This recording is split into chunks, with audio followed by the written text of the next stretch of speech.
It's Grudge Match Day! And if you love tone chasing with guitar pedals, stay tuned. We're gonna have some fun with this one. Let's get into it.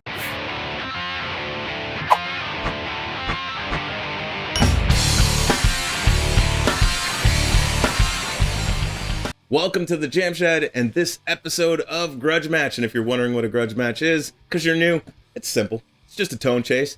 I compare things that are similar sometimes and sometimes wildly different. Why? Because I like to be curious. I like to explore tones, and there's something inherently valuable about that. If we just do the same thing all the time, we're always going to get the same results. So why not challenge that a bit, be curious, and have some fun with it? And that's exactly what we do here with these tone chases, or grudge matches as I'm calling them. So let's talk about what's on the bench today. The test rig is showing you two amazing pedals. We have an Ibanez TS9 Tube Screamer. This is just a run-of-the-mill tube screamer. Nothing special about it. I think this is a 90s version, but modern versions sound just like it. There's no difference, but right next to it, we have something new to the Jam Shed, which is an Overdrive Preamp 250 pedal. Now, the whole reason why it's on the board is because my affinity for DOD has gone through the roof. I've shot out the grunge pedal, a couple versions of that, and then I got a death metal pedal, all really cool. But one thing that's unique about those pedals is the designer, Jason Lamb. And Jason Lamb designed this pedal, and what I thought was fascinating is that this pedal comes from the 70s.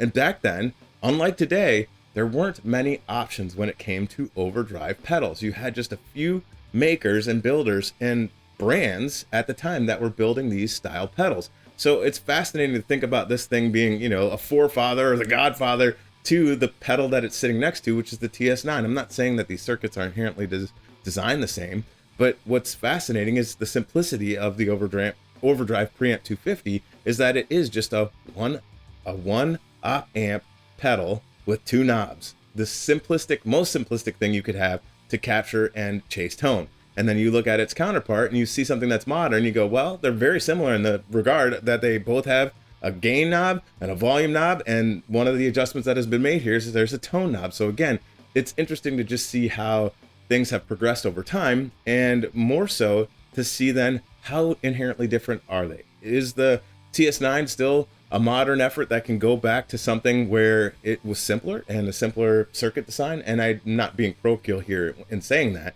Inherently, they are different designs, but how do they compare? And so that's what we're doing here. Now, before I go any further, I'm going to go grab a guitar. We're going to talk about how we're going to land the plane on this test and the rig we're using and how we're going to move this thing forward. So give me just a second. I'll be right back. The axe of choice for our test today, or our shootout, or our grudge match, however you want to slice that, is my 2016 Evo. It has a Gibson Burstbucker 3 in the bridge position, and that's where we will stay for the testing today. Let's talk about the rig that we'll be using here. We have my 2-channel triple rectifier. It is running to a 1x12 cab that is loaded with a Karnivore speaker. I'm loving the Karnivores, by the way. If you've not seen any of my videos on that, please go check them out. Karnivore is a super cool speaker. It's not going to replace my vintage 30, but I've got it in there and I'm just going to use it for a while. I'm just enjoying the tones that we're getting out of that. Okay, enough said about that. Today we're going to have the raw audio in real time, and then I'll play a jam. But the way this test works is simple. One of the things I like to do is eliminate some of the variables around these pedals the best that I can. None of this is scientific. It's fun. It's gear exploration. So if you're looking for something scientific, you know what? You might want to click off, because I'm going to talk a lot. I'm going to show some things, and I'm going to have some fun with this. So that might not be for you, but stick around if you want to hear how this is, and we'll keep it moving. Now, again, I like to turn the potentiometers all the way down. Why? Because it allows us to have the lowest setting that the gain can come through, and then I turn them up all the way. We'll compare them both in that regard, and then I'll do some gain staging with them. I'll play it for you in a jam. We'll see how it sounds, and then I'll come back and give final thoughts, and we'll land the plane on this episode. So, without further delay, we'll make sure we got everything set. As you can see, I actually have these all the way up right now. I was doing some tweaking here. So we've got them all turned down. We are ready to roll. I'll start with the Tube Screamer. I'll go right then to the Overdrive Preamp 250, come back, give my thoughts, and then we'll keep going forward. Let's do it.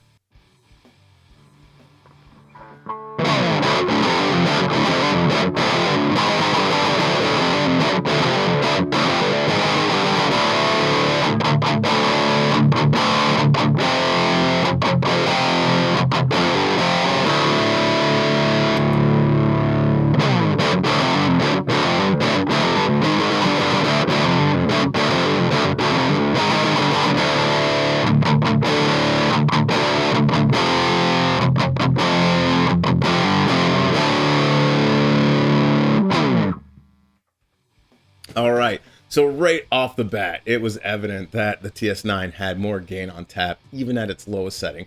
And that should be expected. I mean, this has been a staple on pedal boards forever, and I think as we've modernized what gain sounds like, this would make sense. And also, again, this pedal's from the 70s, and so how gain is structured and how it's hitting amps is very different today than it was before. And I'm speaking more from a musician standpoint. The sound was different back then. It wasn't high gain, it was gain and adding a little bit more, and so more of a raw sound and all the rest of it. All right, labored that enough. Let's go ahead and turn these up real quick, and we'll see. Oh, and one other thing I'll say is I actually enjoyed the lighter edge of breakup that I was getting out of the Preamp 250. I think it offers something nice from the standpoint of I had to work a little bit more, and I gotta dig in, and I like to do that. So if that's for you, that's one data point I would give you, that just you can really get into that to get a little bit more out of it, where the TS9, it was just effortless. Like you can just jump right in and you're right in this, what I'd say is that modern gain sound, and even the edge of breakup for modern stuff, modern rock type things.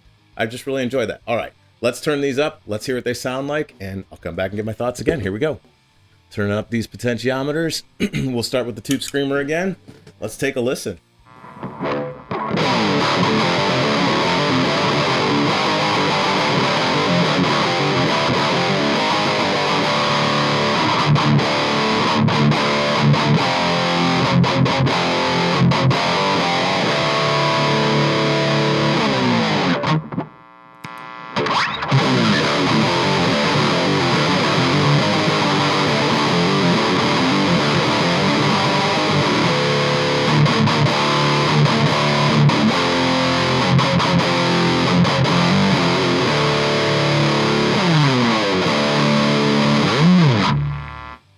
All right, holy biscuit. I did not expect that. Yes, I said holy biscuit. They are not holy, but maybe they are. I don't know. Can you make a holy biscuit? Okay, that's enough humor and comedy out of me. I actually messed up, because I was like, whoa, I was not expecting that out of the Overdrive Preamp 250. Holy cow, this thing has some serious gain on tap. And again, I'll say, just I didn't say it at the beginning, but the triple rectifier, I can't even talk. Words are hard. Triple rectifier here is on the clean channel. There's no additional gain being imparted to the signal, and I did not expect that. There was a ton of gain, and I love the way this thing is sounding through the Karnivore. So I think the Tube Screamer might have a contender here now going forward with this cool pedal. And honestly, I'm more curious now about how the modern counterparts capture how this pedal sounds. Like, does it do the same thing, or have they changed a lot over the years? Some of you might know that, so put your comments in the comment section. All right, as I said, the next step will be for me to gain stage these. I'm actually going to move them to the middle position, and we'll start there, and I'll do some tweaking between the two pedals first so you can hear them in their middle positions, and then I'll turn them on together so they're gain staged, and then I'll bring them all the way up and see how ridiculous it gets. All right, let's hear it.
Okay, well, there you have it. Those, and you could see I was doing all kinds of fun tweaking, going back and forth, letting you hear what they sound like independently and then what they sound like together. It's interesting what would happen when I gain stage them. It was almost like it compressed a little bit. Maybe there's just a lot more gain on tap, but it didn't get wild or out of control. It kind of just compressed, which was interesting to me. And I really like what we were getting out of it. And now the question is how are we going to do this jam? I want to hear this in the mix, and I think the best way to proceed is to go back and forth. I will stay with the Karnivore speaker, and we'll add the preamp overdrive, and then we'll go to the vintage 30 to the Ibanez TS9. Again, words are hard today. So we'll start with the actual TS9, and then we'll move to the overdrive, and we'll hear them go back and forth, and then we'll gain stage them together left and right and see what they sound like as basically two separate guitarists working the jam. How about that? Let's take a listen.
So there you have it. Wow.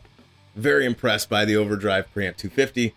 Look, you get lots of tonal palette between a TS9 and an Overdrive Preamp 250. Do you need one? I don't think so. I think you can get by with a TS9 any day of the week. I think it'll be interesting as we have an opportunity to maybe test some of these modern counterparts. I can't wait to get a modern version of the Preamp 250 on the channel and hear how, you know, how has it changed over the years. And so I'll be curious about that. But overall, I can't complain. I think this pedal's great, and I feel like I say that about all of these. Why? Because again, I'm just here to be curious and have some fun and explore. So I hope you enjoyed that. Up and coming, I know we've had a lot of speaker videos on the channel recently, and I would love to hear your comments about what you would like to hear. I think in the last video I said, well, maybe we'll shoot the Karnivore against a greenback or something like that. And so if you're interested in seeing that or have any suggestions, put them down in the comments. And hey, listen, I hope your week is going to be off to a great start. It's Sunday, so we'll get this out here today, late, probably this afternoon. So you'll probably be getting it this evening. But anyhow, you guys are amazing. The subscription count is going up, and I don't typically ask for you to like, share, and subscribe, but it would mean a lot to me and to those of you that have already had this commitment to this journey. Thank you. I would love to see this continue to grow and continue to bring you videos. And next week, I'll probably be sparse on content because we're coming up on, you know, Halloween and the festivities and all the rest of it. So I might be a little bit busy. So if you don't hear from me till from a week from now, hey, I look forward to seeing you on the next one. I wish you all well. Be safe out there, and we'll see you soon. And we will see you on the next one. Take care, everybody.